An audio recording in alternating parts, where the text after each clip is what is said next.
Thank you so much for joining us for this conversation today. I'm Pamela Tatge. I'm the Executive and Artistic Director here at Jacob's Pillow. And right now I'm sitting in the Perlis Family Studio on our campus in Beckett, Massachusetts.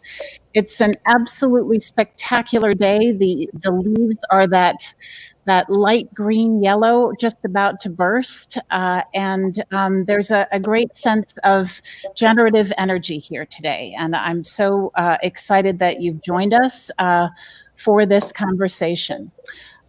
Thinking about the land makes me think about this land on which we dance, and that it is the traditional lands of the Agawam, the Pecumtuck, the Nipmuc, and the Mohican. And I want to acknowledge their elders past, present, and future today as we begin.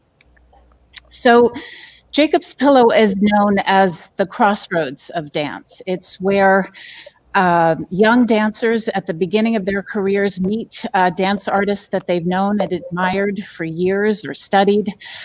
It's where US-based artists meet international artists. It's where audiences meet and are introduced to new artists in the field. And our campus is just like that. We have a series of pathways, and you run into people that you may not have ever met before. So what I'd like today is to have this conversation feel like I've run into these four artists on the path, I've picked out a picnic table, and we're going to go over and chat together. So to guide us through how today is going to go, I'd like to bring on Patsy Gay, our Associate Archivist, who's going to give us some directions. Patsy? Hi, everyone. Just a few logistics from me. First off, the shape of today's conversation, we're going to start with meeting the artists. Then we're going to move into a moderated conversation with Pamela Tatge. And then I'll come back at the end to share some of your questions with the artists for them to answer. So if you would like to ask a question, please submit it to the YouTube chat, and I'll be bringing those on at the end for the artists to talk about. Thanks so much, everyone. Enjoy the conversation, and I'll see you in a little bit. So all of us in the arts industry are grappling with how we might be able to bring people together again, how the work of artists and the appetite of audiences will have changed. And for me as a presenter, it's really important that I ground myself in the voices of artists and what they're thinking about. So I'd like to bring on these four wonderful people right now. And here they are. Hey, everybody. So good to see you.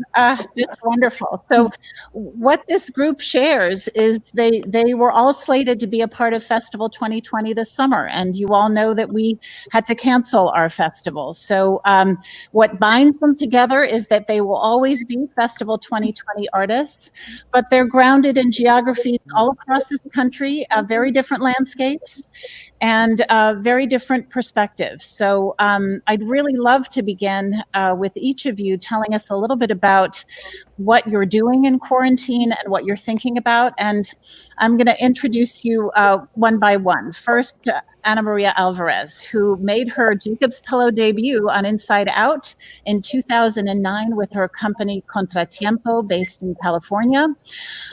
She came back recently, just a year ago, to be a part of our Dance and Social Change convening that was co-led by Liz Lerman and Jawole Jo Zoller. And we were to have presented Joy Us, Just Us, her signature work in the Doris Duke Theater this summer. So Ana Maria, great to see you. Yeah, tell us how you're doing. Thank you so much for having us, Pam. I'm just super excited to be here and be in the presence of all these incredible artists. We are I would say first and foremost, what I'm doing is I'm parenting. My children are, I have two boys, 9 and 3. And so I'm doing a lot of cooking, cleaning, taking care of people, a lot of laundry, a lot of just really that mother work is a huge part of my everyday.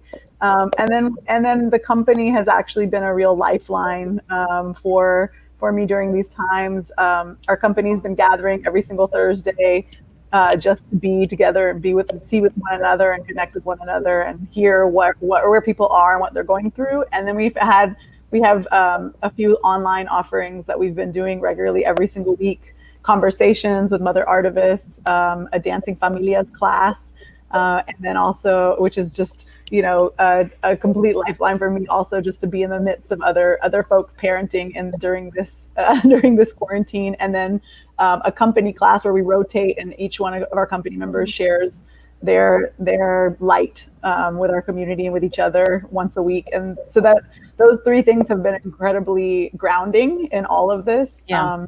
But we've, like every artist out there, we've lost the next year of work. So it's tremendous. But thank you. Yes, of course. Thank you. So now, John Heginbotham, who is an alum of the school at Jacob's Pillow, we're always proud to say he was with us in 1991, and then came back many times with the Mark Morris Dance Company, then brought his own company beginning in 2012, and won the Jacob's Pillow Dance Award in 2014. So this summer we commissioned a new work by John entitled Dance Sonata, which was envisioned as a companion piece to Is Easy Win, which is a work that he created with Ethan Iverson, the jazz pianist composer.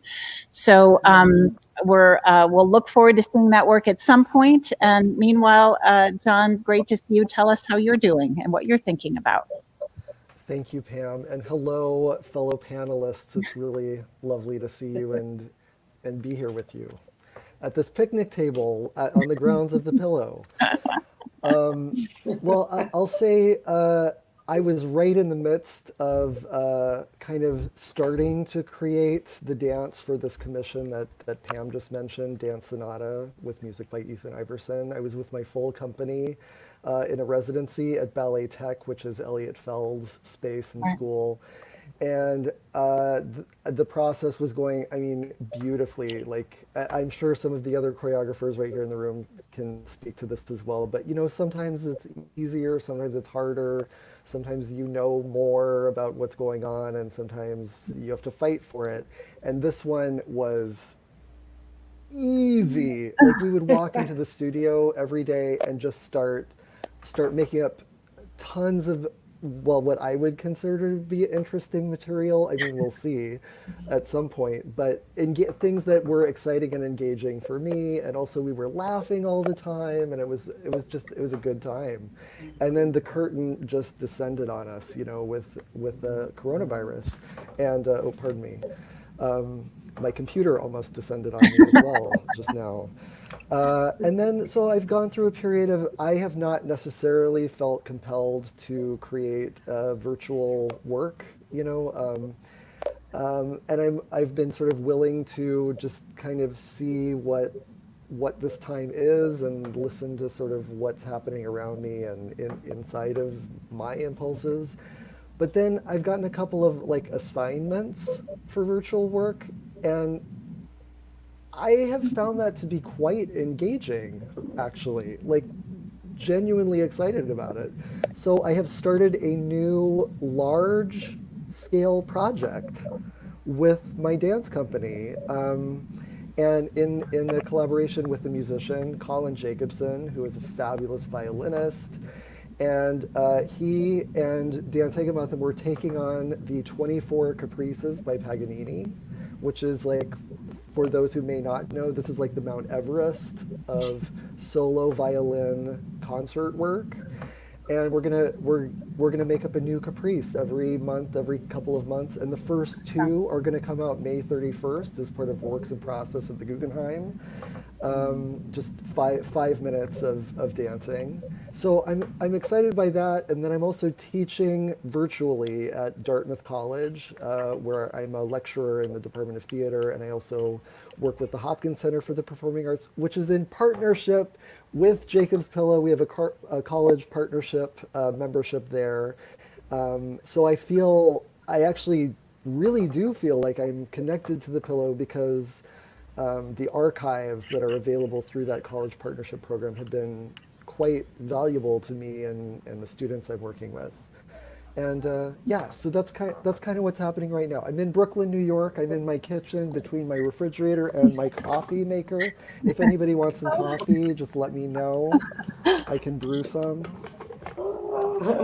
Awesome. Thank you, John. And Liz Lerman, so good to see you. Liz has been a friend and colleague for many years. She began her performing and teaching here at Jacob's Pillow in 1985 and has had major works come here, including the Alleluia Project, which was a masterwork, and specific to the Pillow in Praise of Fertile Fields, any number of works that are a part of our heritage now. And most recently, she was here again with the Dance and Social Change convening last April. And we were to have premiered her next major work, Wicked Bodies, this summer in the Doris Duke Theater. So Liz also won the the Jacob's Pillow Dance Award in 2017. So Liz, it's great to see you. Tell us how things are going in Arizona these days. Thank you, Pam. It's so beautiful to be with all of you. I also have been parenting, but in an entirely different way. My adult daughter lives in Istanbul and got out a few days before it closed down, and she and her partner quarantined nearby. So I have to say, in a little bit of a way, it's been kind of beautiful, actually, to recreate a family living together. But what I've been thinking about is a lot of things. One is this challenge around the idea of snapping back into things, the speed with which we think we need to or want to, and my hope is we don't, and that that we have a chance to use this to really reconceive things, because there was a lot about what we were doing that wasn't well liberated, and but it's hard to snap forward when the ground is so shaky, when everything is unknown, and so you can feel that pull. And so I've been involved in a number of conversations, especially with my colleagues at the Yerba Buena Center for the Arts, where I'm a senior fellow, thinking about that.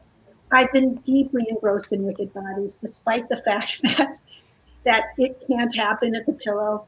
Wicked Bodies is one of those projects that lasts years. I mean, I've been working on it for years, and it's like a way of being in the world.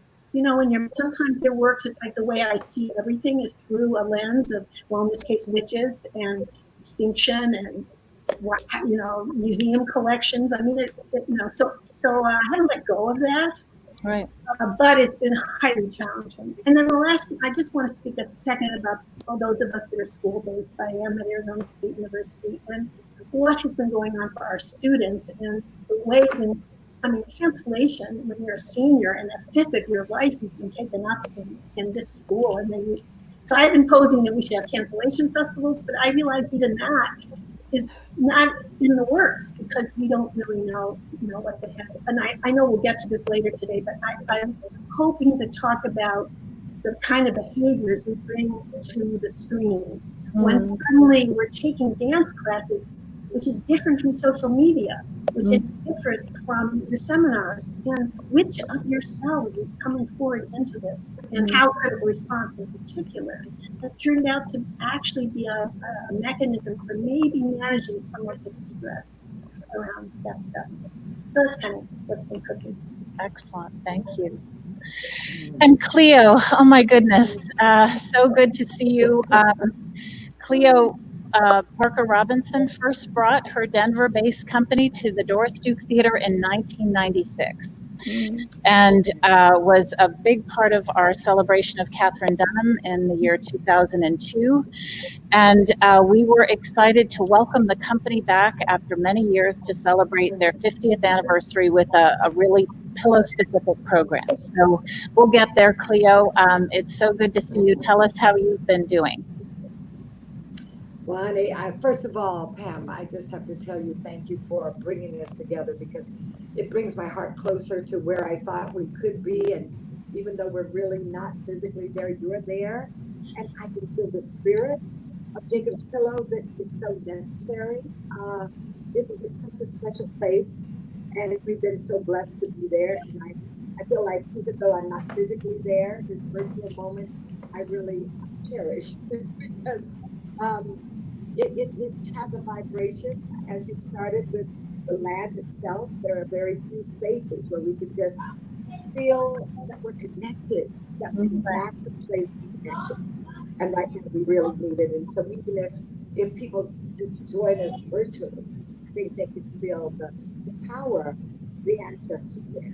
Really, it's wonderful. You speak about them being in the past, present, and future, and thinking that we really had to stop long enough to get that. And I'm a little bit with Liz, and it's so wonderful to connect again with all of you. And I've been a great fan. So just to think about this moment is very powerful. It's very powerful for us. Going into our 50th year on May 31st, my husband and I will be married 50 years. And we had the company, we right into the company. And so we tried to find photographs. I mean, I'm looking at photographs and going, well, let me find just photographs of us. And I go, it was never just us. We always were with the company. I mean, it was what we created. And it's a blessing that we can look at all the different stages and all the phases and the political times and the social times and the difficult times and the times that were really quite fruitful, and we were really cooking, and we went, oh my God, we never stopped. And I think to stop, to understand the power of just that is really we're doing many things because it really, I think, mostly frightened me that what it would be to stop this for the dancers, knowing what it means to them. Right. It's their life. And usually they can do many other things, but their passion and their power is in the movement. And not to be able to move in a way they understand is almost devastating. So I've worried not so much about the choreography, because we were opening in April with new work. And of course, you were really helping us, Pam, bring our wonderful Michaela Taylor back. And she'd only been with us once for a very short amount of time.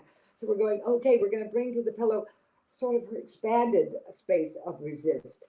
And so we're really waiting on her coming back. But we're bringing back Tally Beatty's work to the very young dancers that knew nothing about Tally, never had the opportunity to be in the room with this extraordinary genius and have a chair thrown at them and wonder why you would even come back the next day.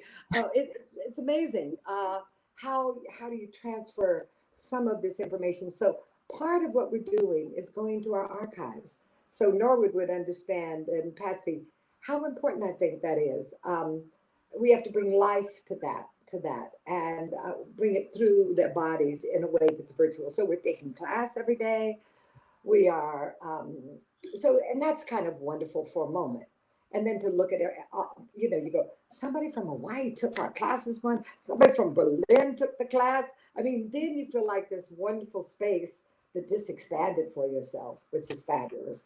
That we're united in a way that we don't get to feel all the time, especially if you're in a community that, like Denver, there were so few of us in the studio. And of course, the dance has expanded since then, 50 years, but still, company class is still with maybe 10 or 15 people. It's not hundreds of folks in the classroom. So that expansion is really kind of wonderful. However, the injuries that can happen dancing on the carpet, trying to jeté in your room, you're killing your dog as you fall and roll and whatever. I don't know, but it's wonderful that we can be in each other's sacred and private spaces. But I think what we find is the mental health. It's mentally damaging because we discover ourselves through each other and through each other's bodies. That's what we do. And you can only discover so much with your own body. You really, it's bodies and the synergy and the power that comes from that. So we know we're missing that, but we're doing virtual performances. We had like last week, we had 5 million hits. And I'm going, what does that mean? I don't even understand that because I'm not on social media. So this is a whole new thing for me. But teaching classes, doing a virtual performance for Mexico.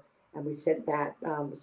We were on a tour there. So we have lots of things that we're doing, podcasts and all of those things with people who are not dancers, but working with the dance world, which is very exciting for me. But the daily diaries are the most powerful. So that's what I think. The dancers have a chance to explore where they are and their pain, their world, and also some of their other talents. We didn't even know they were writers and poets and painters, and they could do hair in the most extraordinary way. We just, because when you're rehearsing, all we want to know is come in that room, focus 5, 6, 7, 8, and then go to your other job. Right. So this is very exciting. That's exciting. Well, this is a time of reflection, of a forced pause that we don't get in our lives. And I'm really interested in what Liz talked about is sort of how fast do we snap into a new shape, a new form? How much time do we take to conceive of what that shape will be? And definitely, the digital realm has been where a lot of dance artists have gone to, including many of you. So maybe if you could talk about what some of the most successful digital interactions have been, or things that you've witnessed or that you've done, and why you think they're successful. We know what I think their limitations are. Cleo just talked about them. But if this is some of our interim platform, what is working and why, do you think? Pam, one of the reasons I went to Arizona State University is because the school has a commitment to online learning. And my arrival there a few years ago was in part to see and ask myself, what could you actually do in the online world that you couldn't do otherwise, or where you could reach people, or whether you could use the innate creativity in the form itself. So some of my own experience initially has been, well, really, to be honest, it began working with you at Wesleyan with screens and video and performance. My first experience with screens is that way. And now it's sort of contracted and contracted and contracted into these contraptions. So there's a lot to say about what I've learned, things that you can do that you can't do, and also things that will never be the way it is together, especially with those of us with our bodies and with our sensibilities and with the way whether we're talking about teaching or performing. But because of what happened with the cancellation, and as you and I know, we're trying to figure out, can we have a conversation about Wicked Bodies? I'm exploring now, not just all the rehearsal footage and all the work in progress events we did, but trying to make something new with Wicked Bodies for the screen that I can experiment when I have a pillow talk with you. And that's where it's really curious, and where actually the knowledge my daughter has is helpful, because she's a journalist and works online. It's not the same. And so, what you were saying, John, about things you're finding out with it, which it's, by the way, that's a brilliant project for the screen. It's short. Yeah. Whereas Wicked Bodies is this vast thing. Like, figure that out. But I think a lot of us are going to be excited about, even the difference between when I'm like this and when I'm like this, and what that means. It doesn't replace the other thing. It's not a replacement, but it is a thing. And I'll just say one last about in my own world. My dance education students could not get their degrees if I wasn't fully online. They have full-time jobs. They are interning in the schools, and they don't have time for creative practices classes or conservatories. So the fact that they can do serious creative work online makes it possible for them to enter into the world. And that is something we have to understand. That ways that this thing can also liberate us. Awesome. Yeah, connected to that liberation, the idea of this is being a liberating act to have to, or to be able to engage and connect with one another, like, like Cleo said, across borders, in ways, people from so far away who have never been able to have access to our work, being able to show up on Zoom and feel like you're in a conversation, or in having an intimate conversation, an intimate connection with folks who are from so far away. That's something that I definitely think is working. There's something that also, I think in our classes, or in our engagement practice, a lot of times we're working with very large groups of people, and I've noticed actually in a lot of our online offerings that there are more intimate spaces where people are coming and actually being able to connect with one another in a way that's in some ways closer than if you were in a giant group of people all moving together. And so, which has surprised me, because I would have thought in some ways the opposite of that. The Dancing Familias class is an example where like I'm seeing these mothers show up every week, and I'm starting to like really feel connected to them. And many people who I haven't seen in years that I'm seeing now every week, which has been incredible. And then I also think there's a way that thinking about our work as a mechanism for healing versus this idea that our work is about presentation, or about, and our work has always been deeply integrated in engagement, but there's this way that I think we're very much leaning on the engagement practice and the engagement piece as being right now critical and fundamental, and really a reframing of how we're thinking about working into the next year.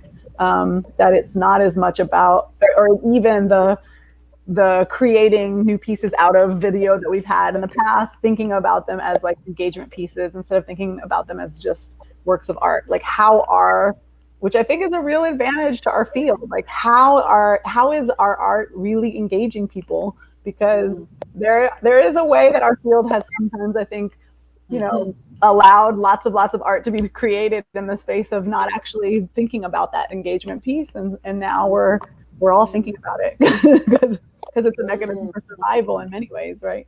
Mm-hmm. Absolutely. So anyone else want to talk about the digital realm? What's been working for you? Sure. Well, I would like to just say something about Liz. You mentioned something that stuck with me, which was this idea that the digital realm is not a replacement for performance. It's its own thing. And I feel like a lot of what I've encountered in conversation is not about that. It's about sort of this desperate like clawing back to some pretense of performance. But I feel like the more we are able to acknowledge the strengths and weaknesses or challenges of this form, the more engaged I am by the work I see that takes that into account. You know what I mean? Right. Absolutely. And one of the things that I have encountered is how we deal with time. Because when I go sit in a theater, like I'm there for the duration, like I sit there and it is presented to me in the time it takes. But on here, I decide, if I feel like I'm not engaged, I fast forward, or I make decisions about how I experience it. And I have to say that is a challenge or a question for me that is coming up, is how much attention do I expect or want or can realistically imagine people will stick with what it is, I think, John, I think about that as well as we talk. I mean, we have a world that's large. It's our immediate, our own artistry that we depend upon other bodies and minds and spirits to create that. And then we think about our audience and how do they want to move with us now? Because we're working with a diversity here in terms of fear factor. Some are really fearful right now. And so the healing part is very critical. I've always understood the healing power of art, the healing power of art. It's really something. And I think we can speak it without it sounding strange. We can talk about it. But I found that my work, my personal work, my first challenge of doing this cyber cyber dance. I couldn't even say it. My marketing firm said, "Now you're gonna be introducing this new idea, cyber dance." And every time I even had a script. I'm going, cyber dance. Okay, cyber dance. And I could, my brain wouldn't even. My brain says, "Heck no." I mean, it was like it was rejecting it. And so I had the hardest time to even say the words. So I wrote all night the next night about what I really wanted to say, and then got ready to film. And he said, "Now all I want you to say are these two words. It has to be very short. That the audiences, they don't have that kind of attention." I'm like, "Are you kidding? My life is down to this little 5-minute cyber dance." So then I said, "Well, then let me." He said, "Well, then just don't speak. Just dance. Do your Cleo dance." And I went, "What I do is based upon every time I do it is the moment that I'm in and the bodies that I have." Mm-hmm. And so when I dance, I don't create what I'm going to do. I already know that once I check out the room, I check out the space, I understand where I am, I walk in it and trust it. I'm walking into I'm walking into a vacuum, and I'm going, wait, what am I pulling from? And so, we've worked so hard not to work in boxes. And now, think out of the box, Cleo, think out of the box. And now I'm going, think inside the box and find out how all these other boxes are moving. So it's a really interesting, a new paradigm. But I do think that we're going to learn a lot. And we're going to laugh a lot about ourselves as well. Really, really. I'm cracking up with myself. I just like, really, Cleo, really? I think you have no choice but to do that right now. And we're all learning new skills. We are all going to make mistakes and have to be comfortable with that, that new spirit of, it's a time of experimentation, and that is a good thing. So as we sort of project out in this country in particular, it's very hard to know when we will gather again, and what will that be like? How far away is it from performance, live performance of any kind, and what shape will it take? And we have to think, of course, of the safety of the artists, of the staff working with the artists, the audiences, all of the layers that people like me have to think about before we welcome artists back into traditional spaces, let's say. What thoughts do you have about this? And what do you think about people's appetite to come back and gather again for live performance? What thoughts have you been grappling with at this time? Or questions, I should say. What questions are you asking, maybe?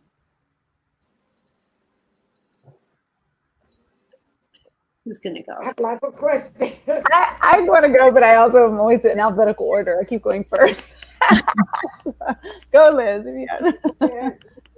That's kind of you, Anna Maria. I think about two things right now. One is, and this first thing I've thought about for years, really, which is, why do people come anyway? And what is going to bring people out of their homes or out of whatever? And personally, I think it has to be sacred. It has to have meaning. I mean, there's going to be a need for it to do something. And maybe entertaining is part of the sacredness. I mean, I'm willing to say that. But it's like when I think about our most ancient traditions, we dance, to the cross crew. I mean, honestly, it's like, what will it mean to people to come together? What rituals will they need in order to come together, whether they think of it as a ritual or not? But even I've been thinking a lot about, well, how, if people are 6 feet apart and they're coming in, what are we doing what are we doing while they're in line? How are we helping them feel that the necessity to come together if they will? So something about what is the meaning of it, and something about how we take it. The other thing is, so much of contemporary art has been about, waking people up and disrupting the world and getting.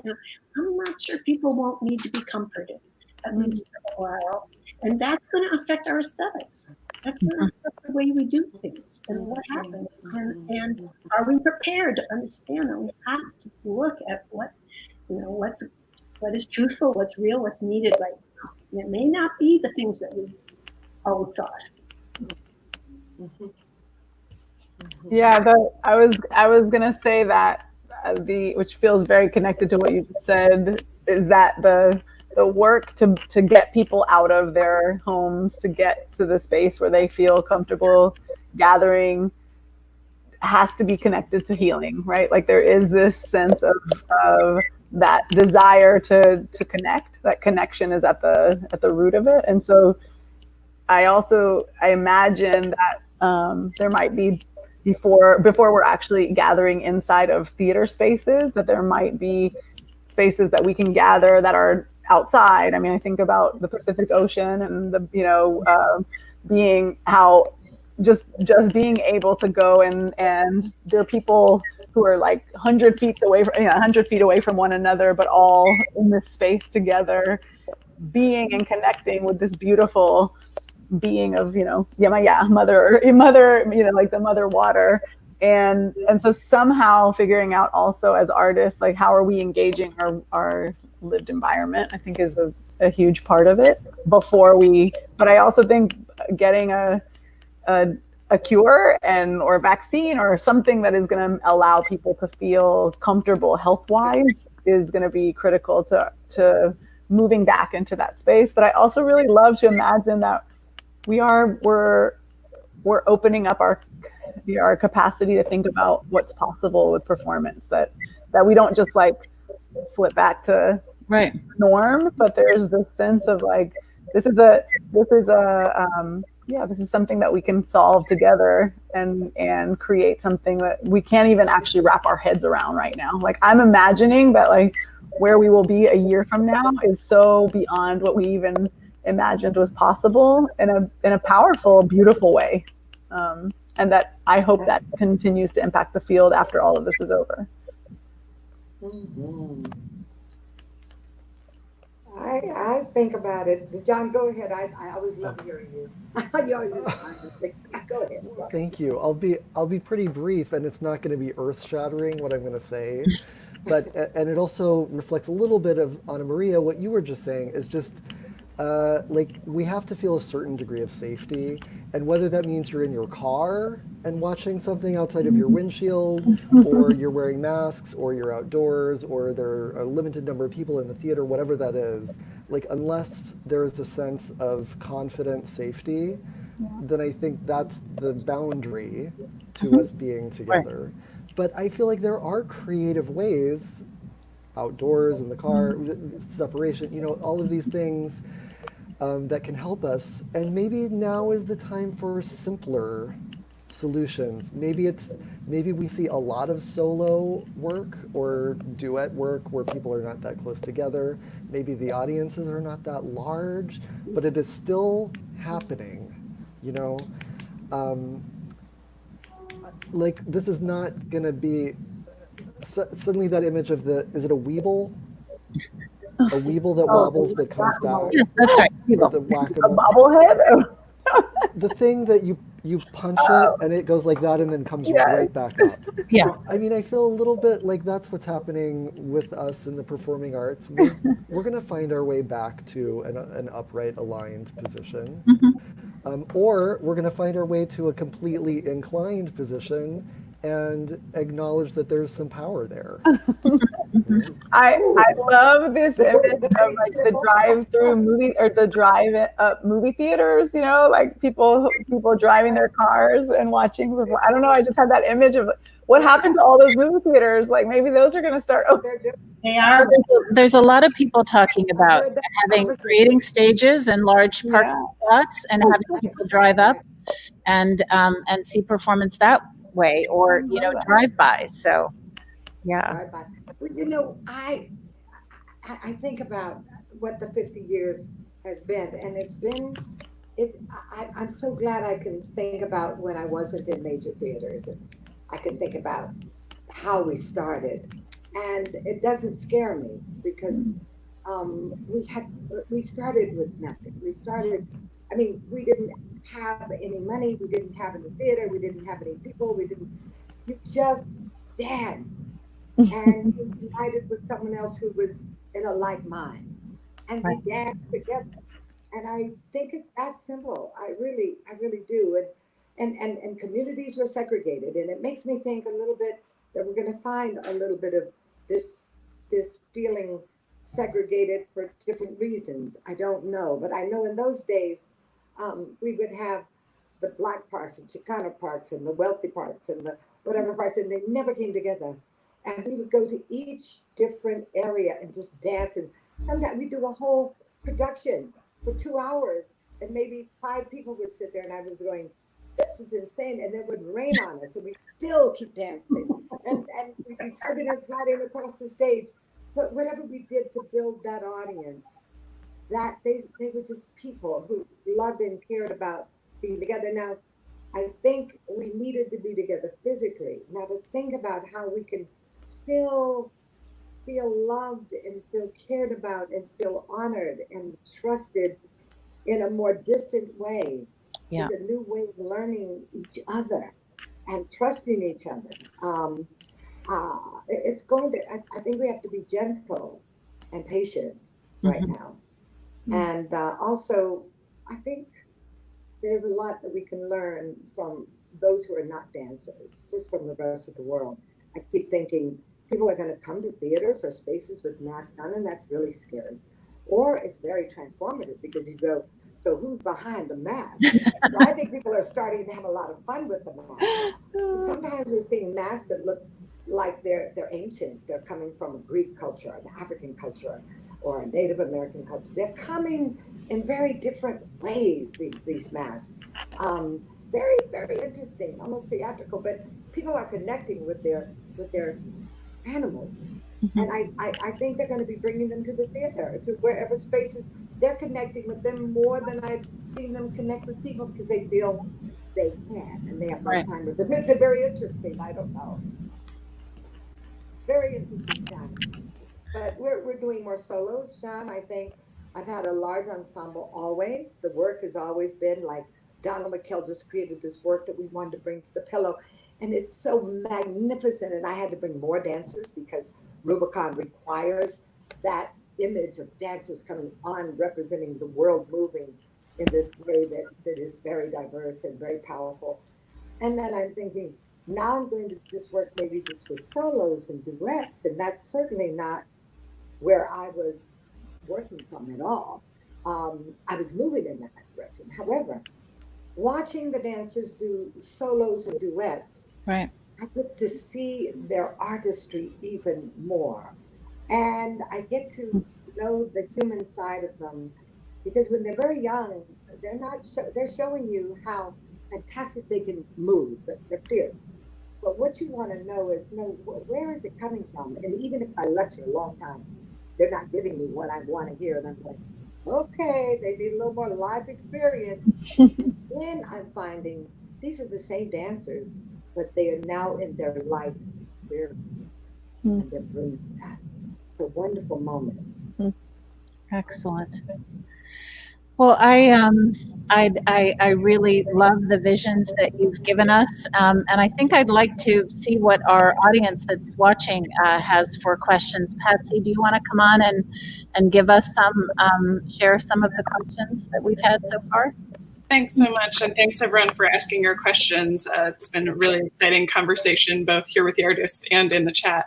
To start, I'd love to ask a question from Joy Javits. This is specifically pointed at Liz, talking about what areas of justice work are you addressing with your teaching and choreography right now. But I think we'd love to hear from anyone in this unprecedented time. How is social justice intersecting with your art, intersecting with your life in potentially new or different ways? I'll just speak briefly. I think everybody has so much to say about this, but as soon as we all went online, it became clear not all of my students have computers. Not all of my students had computers from the time they were young. not all of my students have a home that they can go to and close the door and be by themselves in. Not all, many of my students are social learners. They learn together. And in fact, some of our students of color need to come together in order to get through the systems that they're trying to get through. So addressing, it's just immediate in that regard. For myself personally, an ongoing question about what I call aesthetic equity, and how do we do that? And this is a conversation Pam and I have been having actually forever. But are we a field that's essentially, say postmodern, and we just make space for these other forms? Or wait a minute, are we really going to have equity? And what does that look like? And how does that have to change? And then I'll say wicked bodies itself. If we had time, this is, of course, we could go on for hours about this. But actually, Anna Maria and I have been discussing this for the economic models of our system, where I conceive of an idea, I bring people together, I raise the money, I'm asking for contributions from the people who are joining me, whose stories are being told, how are they being centered, how are those decisions being made, and the economic model doesn't necessarily match the dream and the vision of it, not just the piece itself, the making of the piece.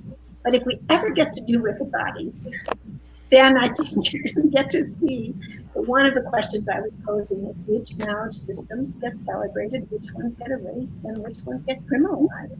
And I'm sorry to say that some of the greatest thinking gets criminalized. And that's something the piece is looking at. Well, yeah, and I'd love to jump in there. This idea too, I think, of our field being a system that has, our model has been an idea maker, having an idea, raising the money, bringing together the dancers, like this. We're all kind of functioning inside of this system, right? There's something incredible that's happening right now that it's in some ways it's obliterating the system that we've known as a system that, for all of us who are on this, our pictures are right there. It's worked for us because we have been able to raise money. We've been able to create work. We've been able to work with incredible artists and continue to build that work over the years. But there's also this way that, the system hasn't worked for so many incredible artists. And I just think that there's this, even though it's questioning the system that I'm participating in and that have actually, it's my own career has worked inside of, I think it's actually a really positive thing that the system, in some ways, COVID has obliterated the system working. And I think there's really powerful things that can come out of that. I mean, there's a way that the creation process is being equalized in a way that people are generating work from their living rooms and from their, front yards and from the beach or for wherever, and powerful, incredible artwork is being created in completely new and different ways and outside of an economic model that hasn't really worked for many artists. Because let's be honest, to be a dancer is not a well-paid and well, acknowledged career path. Many of the, to be able to really function economically as a dancer in our country and in the system right now is really, it's problematic. And so I think I'm really interested in, and that's like a question that I've been thinking a lot about, is like how are the ways that we're working now and thinking about the future of this field? How can we actually tear down this system in some ways that isn't working for many, many, many artists? And how can we think of reframing and not even maybe reframing, but completely and totally designing from the ground up a system that is number one, valuing the incredibly important cultural work that's happening in this country as essential, as critical to our future. But then also that really we're being valued for the work that's happening. So I think thinking about also, I heard you say this, Liz, is like how is even training happening in Zoom? Like how is the rigor of moving our bodies together happening when it's very easy to kind of like do a little less when you're in a frame? Like, let's be honest, like I feel like I work the hardest when I'm teaching a class on Zoom versus when I'm taking a class. When I've been taking classes, I don't feel like I'm getting my butt kicked the way that I get my butt kicked if I'm in a space with other people. But when I'm teaching, I feel actually like I'm pushing my body further. But yeah, how are we continuing to like be rigorous movers inside of this new concept of community? And I know I'm asking a bunch of different intersecting questions, but those are some things. Cleo, I'd love to ask you to comment as a company that you have really dedicated yourselves to issues of social justice, and you've echoed your times at all points. So, how are you thinking about justice issues at this time of COVID? I think we've all been very in tune. I think artists, because we do what we do for a different reason. We don't do it for money. We are always doing it for purpose. And we always hope that there are supporters and people who care about what we do enough. Because every one of us have circles of people who understand how we've transformed their lives. But I always think about social justice. I do. My work has always been from day one. And somehow in the early days, they would say, well, I want to be a professional dancer. And that means you're not in community, you do professional work. And I was like, there is no difference in my mind between professional and community. Ashay. We better understand that now. Whatever we've defined these words that have helped us kind of ease and move wherever we want to move, those places of movement are very different. And we're going to have to discover that. I feel blessed that the day before we left, we had Trayvon Martin's mother. And that was, and she just said, I said, I created a work. It was, and I created a work, and I was so happy she was there. And I said, but I chose not to do it tonight, that I would do a piece about the movement. And she said, thank you, because I don't want to be reminded of what happened to my people. Just come up, they'll come into restaurants and they start talking to me about Trayvon Martin like they knew my son. And she feels so exposed. And I went, yeah, we create art, but that's a person's life. Mm-hmm. And when we start understanding that we're creating art about what is happening right now in the world. I have a dancer this morning from Korea, and she spoke she said, I might not be here in 2 months because of what's happening in the country. And the dancers were shocked. They were like, well, what do you mean you might not be? She said, well, I may have to go back to Korea. And we were like, but we have the best attorneys and we've been working. Who knows how we're going to treat others right now? Right. And I think we have a great responsibility and also an opportunity to be really humanitarians. And the art has always been on the forefront of that. Right. And we can do it. I really think the opportunity is now listen to the children. They'll tell you truth. They'll tell you truth. Right. And great. Yeah. And even me being married to this extraordinary man, some mornings I'm waking up and I'm like, I'm just not having it. I'm going to go outside. I don't know what are you doing? I have no idea what I'm doing. I don't know what I'm doing. And then I go, absolutely. So I'm going, okay, be kind, be kind. He doesn't know what he's doing. I don't know what I'm doing. But we are doing it together. You're right. And you said the adjectives you said before were gentle and patient, and I will remember those. And Patsy, what other question have we had so far? Yeah, so this is a question about the art itself coming from David White. If dance is bodies in motion across space and through time, what's happening when that space or spacing and that time travel between one body and another is severely affected by these forces we can't control? How is the art you're making, the art you're seeing, changed and transformed in this time?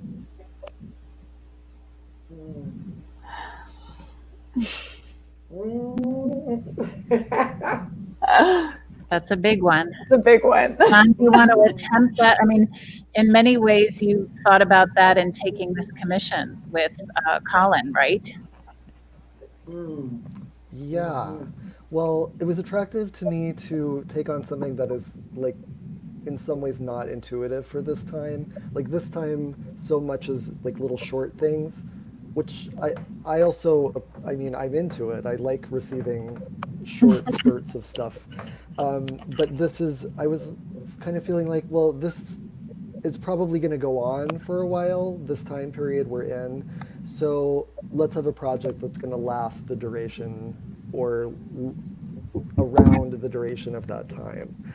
So, I'm approaching it by making small pieces that will amount to something larger. But something I love about that question also is that, this is about video, but it is also about live performance. And like how far we can actually go to maybe see something once things soften a little bit and we're allowed to be in somewhat more of a same space together. Like, for instance, I might be willing to go see a show that I can walk to or something that is under my own power.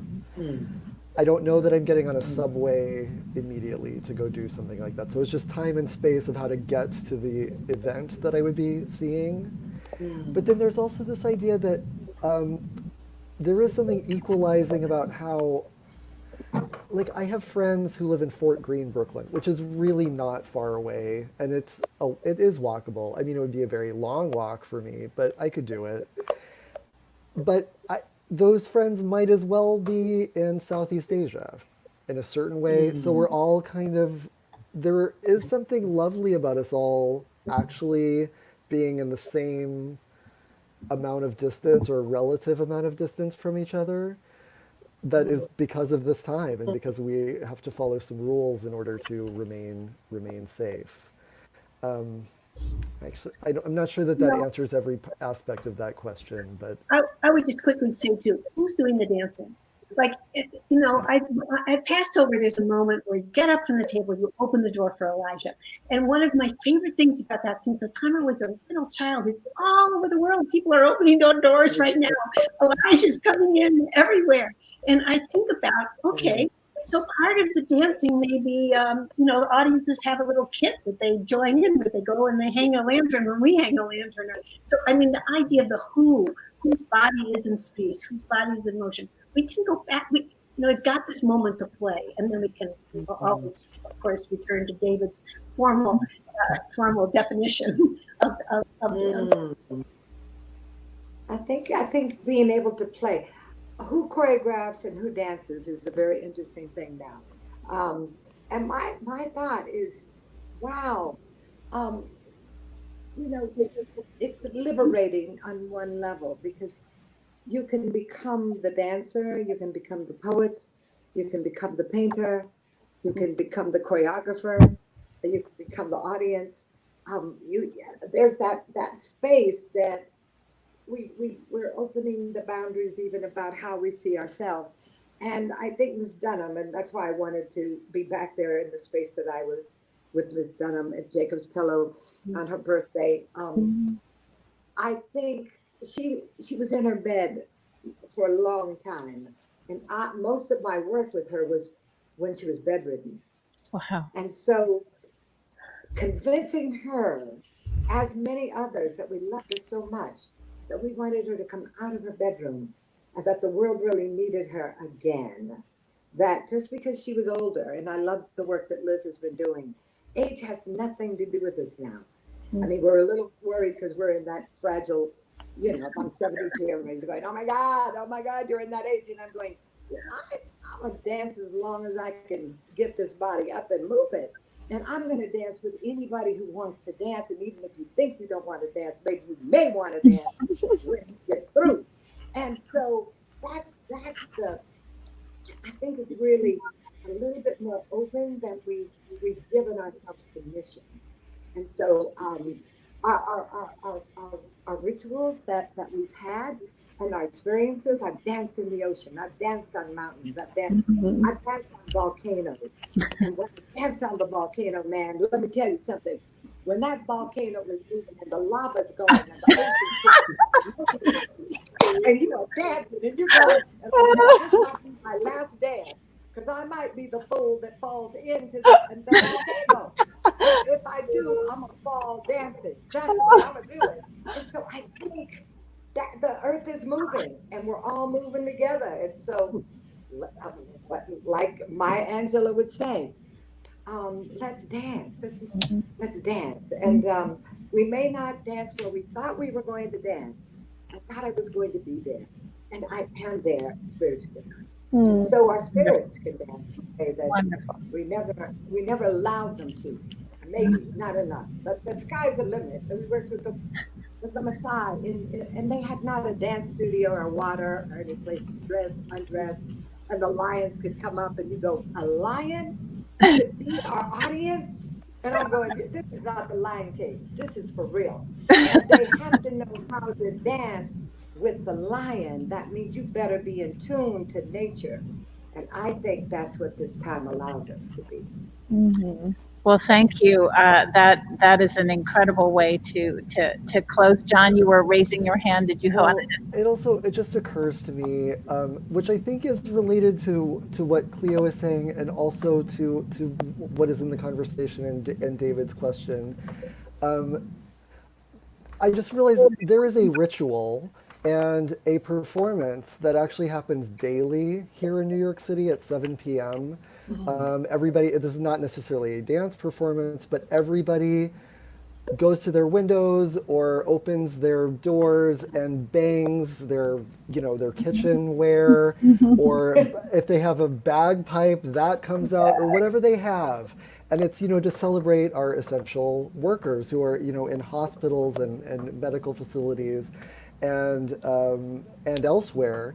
And so there's this ritual that happens every day. And it is, in talking about space, it's the whole city. The entire city is performing and receiving the performance all at the same time. That's big, that is large scale, you know what I mean? And it's also, the duration of it is what? A minute to 5 minutes long, depending on how. Yeah. So it's really short, but it's meaningful. It's something that it has the meaning that transcends the little boxes that we're all in right now. Right. And allows us to experience this live humanity across distance. Right. Fantastic. Thank you so much.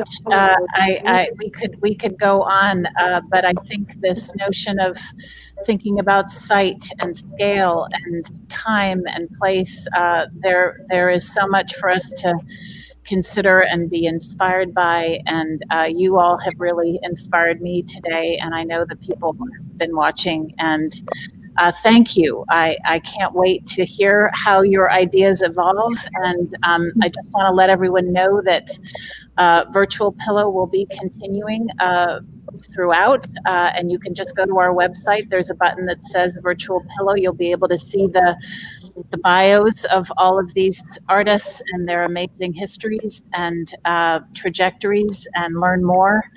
And I just invite everyone to stay connected to us, to each other, and everyone stay safe. And thank you all for being with us today. Thank you so much. Everybody. Yeah, thank you, everyone. Thank And we you, have James, a few for photos listening. to close with, so stay tuned for a little photo collage. Oh, all You right. said- Thank you, Pam. Thank you, Pam. Thank you, everyone.